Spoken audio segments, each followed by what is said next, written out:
भारत के लोगों से यदि पूछा जाए कि भैया दुनिया में सबसे बुद्धिमान व्यक्ति कौन है, तो जो ज्यादा पढ़ा लिखा होगा वो आइंस्टीन का नाम ले लेगा। उसके बाद जो लोग होंगे वो चाणक्य जी का जिक्र कर लेंगे। किससे किताब पढ़ने वाले शायद बीरबल का जिक्र कर दे। लेकिन मौजूदा दौर में अगर आप पूछेंगे तो एक ही नाम आएगा। वो ऐसा नाम है जिसमें आप अगर कुछ भूल जाते हैं तो गूगल करने की जगह उनको फोन करके पूछ लीजिए, सर इसका जवाब क्या होगा, और वो आपको गूगल से पहले दे देंगे। नाम है सुधांशु त्रिवेदी जी। ये मिस्टर गूगल वाली इमेज आपको पता आपकी बन गई है। हाँ, बहुत से लोग कहते हैं, परंतु हमसे लड़का लोग कहे कि कुछ भूल जाइएगा सर तो सीधे गूगल की जगह सुधांशु जी से पूछ लीजिएगा, उनका रिस्पॉन्स टाइम जल्दी है।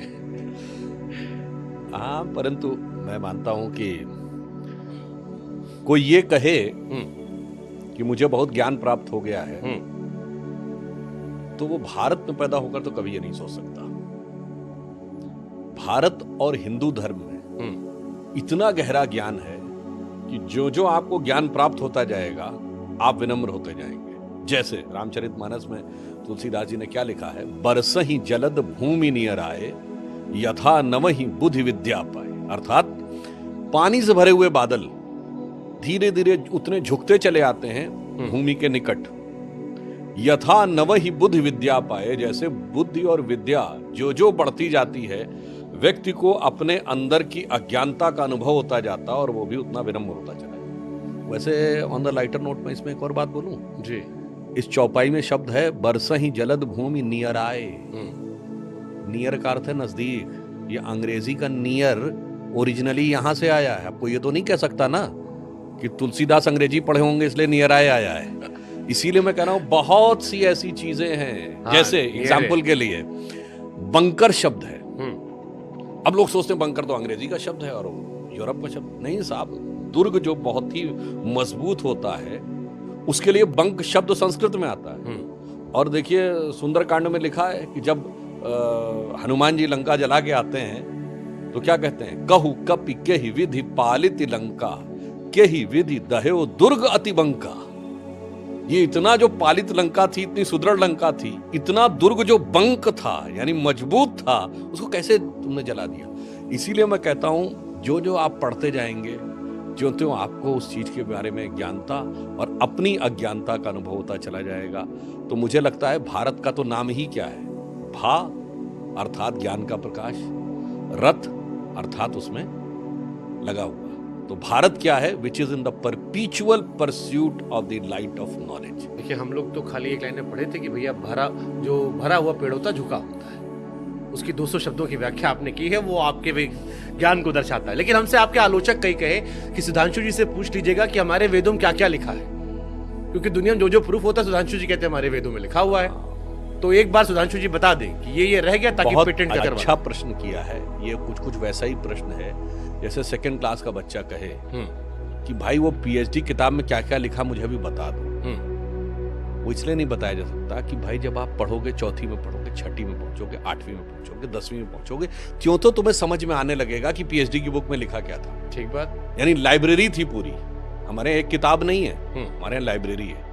और लाइब्रेरी को समझने के लिए ज्ञान का स्तर भी विकसित होना चाहिए।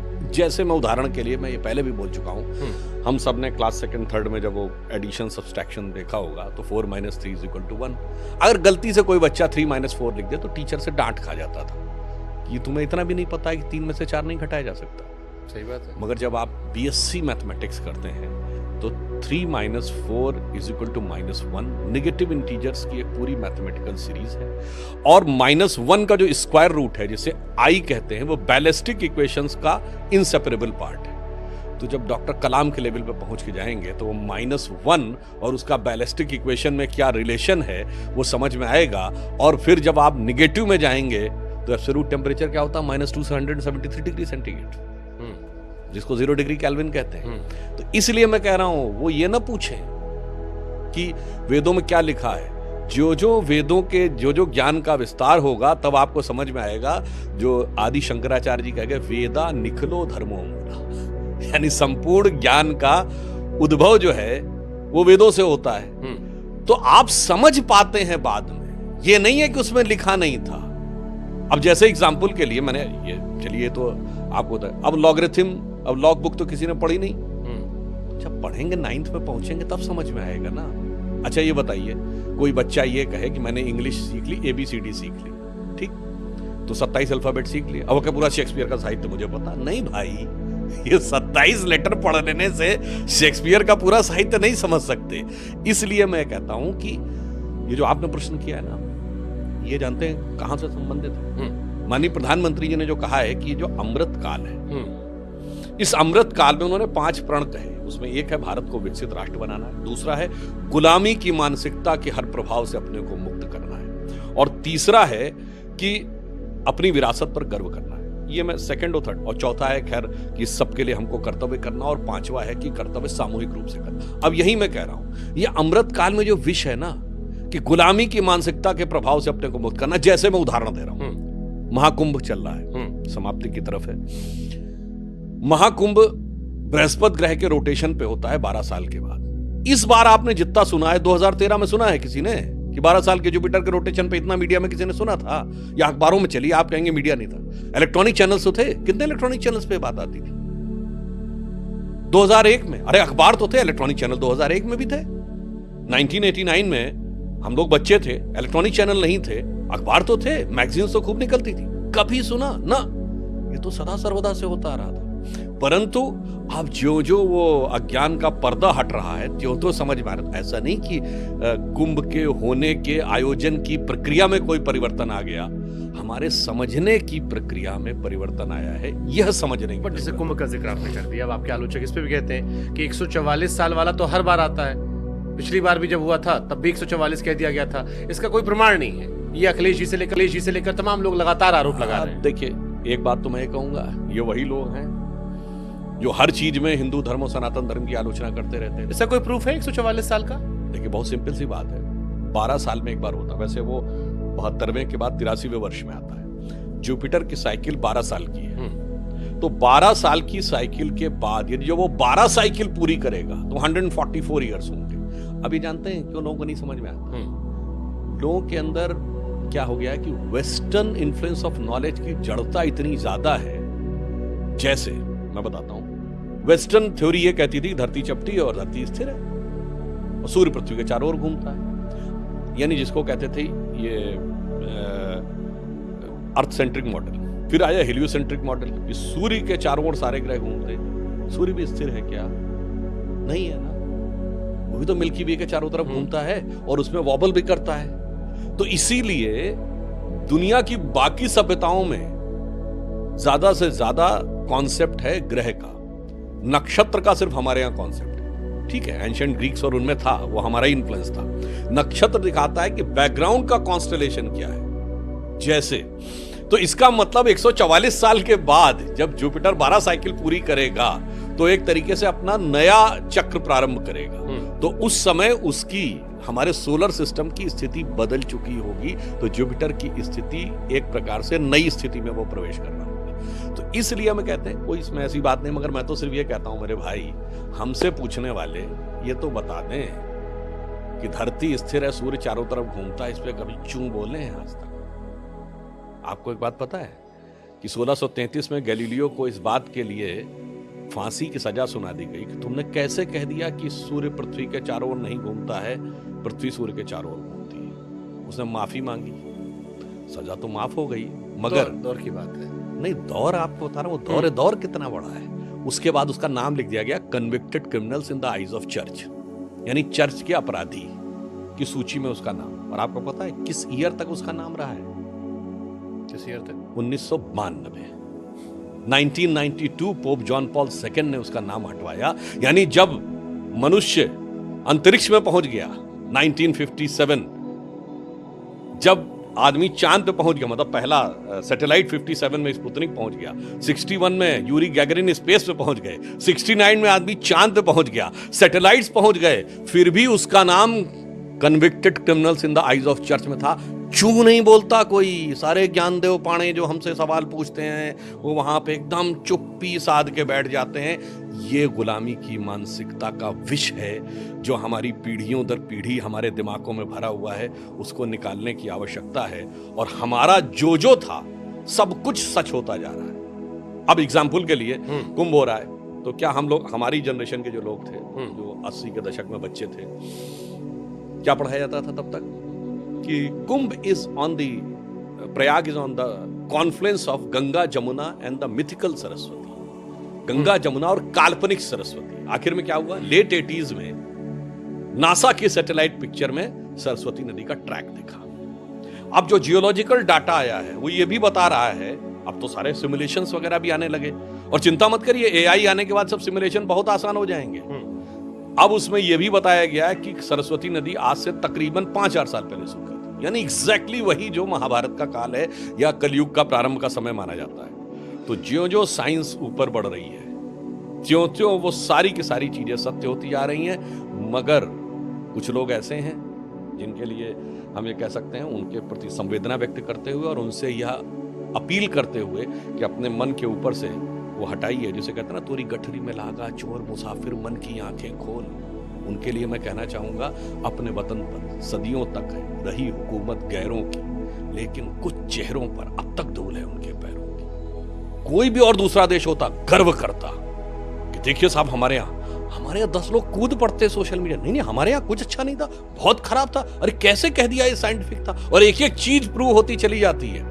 उसके बाद वो एक और चीज को लेके खड़े होते हैं। जब नॉलेज बेस आपका और बढ़ता है तब वो चीज और बेहतर तरीके से आती है, त्यों त्यों आपको समझ में आता। मैं एक एग्जांपल देना चाहता हूं। क्वांटम कंप्यूटर का जमाना आ गया, आज डिजिटल टेक्नोलॉजी पे है, मतलब ये इंटरफेस पे आना शुरू हुए हैं। क्वांटम पे डिजिटल टेक्नोलॉजी में बाइनरी सेटअप पे चलता है, 0101। तो ऐसी लैंग्वेज जिसमें मात्रा पाई है ही नहीं, तो उसमें इंटरफेस की तो जरूरत नहीं है। ABCD, अंग्रेजी में कोई मात्रा पाई नहीं है, तो बाइनरी सेटअप के लिए बहुत अच्छी है। 0101, A और नॉट, B और नॉट। तो डिजिटल एरा में उनको लग रहा है कि वो तो बहुत अच्छा है, पर जिंदगी भर क्या टेक्नोलॉजी डिजिटल प्लेटफॉर्म पे रहेगी?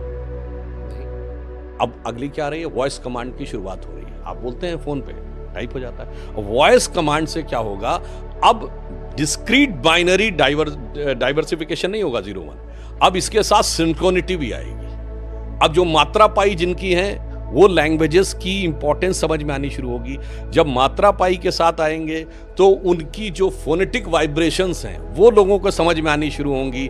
फिर उन फोनेटिक वाइब्रेशंस की जब सोनोग्राफिक रिसर्च होगी तो आने वाले कुछ दशकों के बाद ये समझ में आएगा कि इस वाइब्रेशन का इम्पैक्ट शरीर पे क्या होता है। तो उन लोगों से कह दीजिएगा ना, जो बताते हैं वेदों में क्या है, वो अभी से समझ लें कि अभी जो लेटेस्ट डिस्कवरी है साइंस की, वो 2012 में जो हिग्स बोसॉन खोजा गया, वो क्या है, हिग्स एक फील्ड है।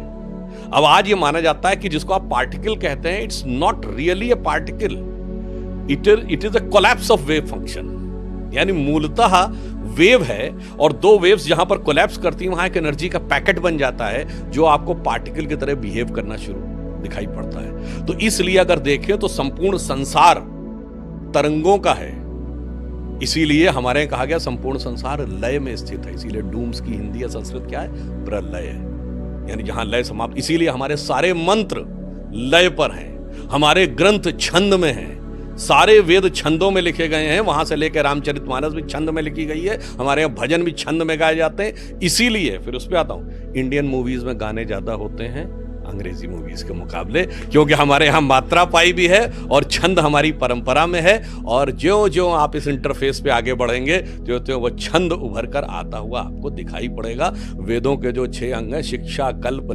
निरुक्त, छंद, व्याकरण, ज्योतिष, उसमें एक छंद भी है। इसीलिए मैं कहना चाहता हूं, मेरा मानना है युवा पीढ़ी से पूर्वाग्रह से मत देखिए। Don't get carried away by the Marxist and Macaulay school of thought. चले गए वो, अब निपट गए वो। अब एक नए तरीके से देखिए और बिल्कुल ईमानदारी से देखिए, बिल्कुल एब्सोल्यूट। मैं कहता हूं पूरी ईमानदारी से जो क्वेश्चन पूछना है पूछिए, मगर वो मैकाले और उसका वो डब्बा अपने दिमाग से हटा दीजिए, उसके बाद आप पूछिए तो समझ में आएगा। अब इसीलिए मैंने कहा ना, पार्टिकल और वेव दोनों को समझिए। अब ये मैं आपको बताना चाहता हूं, मेरे मन में तो बचपन से थॉट आया। लाइट देख रहे हैं, मैं उन सारे लोगों से पूछता हूं ना जो कहते हैं कि साहब पहले बता दीजिए। अब उनको पहले बताता हूं, लाइट वेव है कि पार्टिकल है।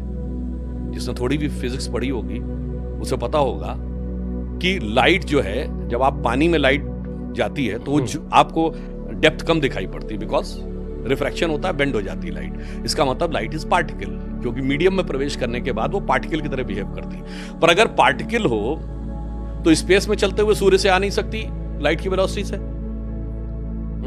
तो इसका मतलब स्पेस में वो वेव नेचर को रिफ्लेक्ट कर रही है और मीडियम में पार्टिकल नेचर को।